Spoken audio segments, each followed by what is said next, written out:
It was never intended to be removed.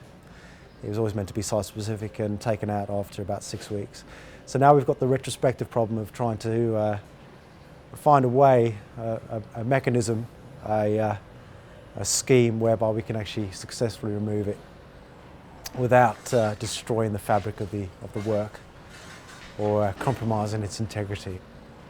One of the problems that has arisen really throughout the process of concocting a scheme to remove Seizure is that nobody's entirely sure how much it weighs.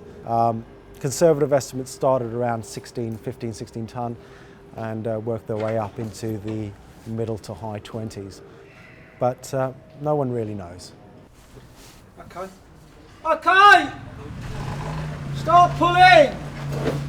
We've got turfers at the front, which is actually pulling. They're rigged, each side's rigged for about 12 tonne. And on the back at the moment, we've got two 10-tonne jacks.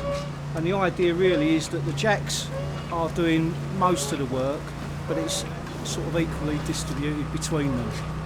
It's just to go nice and steady, and also with the turfers, it allows us to control a little bit of direction on it, so we're going straight onto the travelling frame, and then which will become its permanent foundation.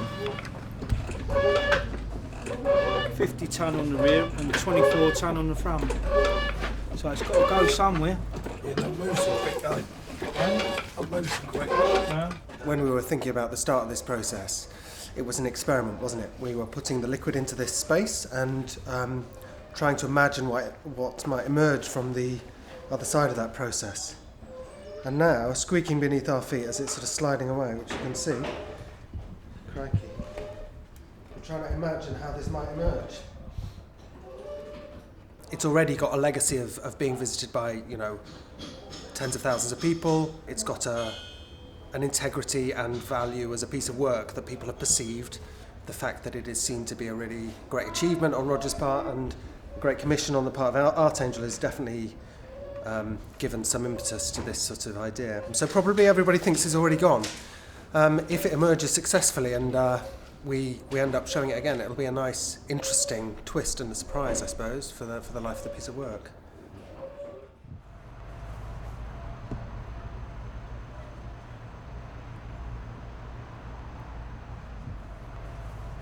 When the work was first made, I always sort of talked about it as a proposition, that the work itself wasn't a statement so much. It wasn't a completed idea. It was proposing a number of problems, how to behave as a sculptor, how to make objects nowadays. And so through that sort of type of thinking, Seizure was built. And I think the future is basically for this work one of being divorced from its context, the original context of its making.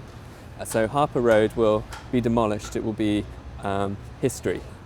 But what we'll have is we'll have the object, we'll have the original object, and it will be displaced. And I think in a way to let it remain is to encourage a far more chaotic reading than to actually kill something when it's on the up, basically. It's established something, it's established a position, and then let's just sort of then stop that from developing any further.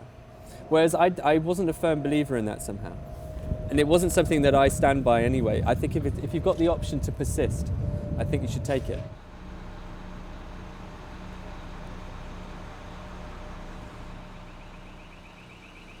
The crane that was there couldn't have taken the full load, which we'd taken up to about 28 tonne. So what we've done is we lifted one end, which was 17 tonnes, and the other end, which was 14 tonnes. So theoretically, it's in the region of 31 tonnes. The crane's actually rigged, including all the rigging, for 35.5 tonnes.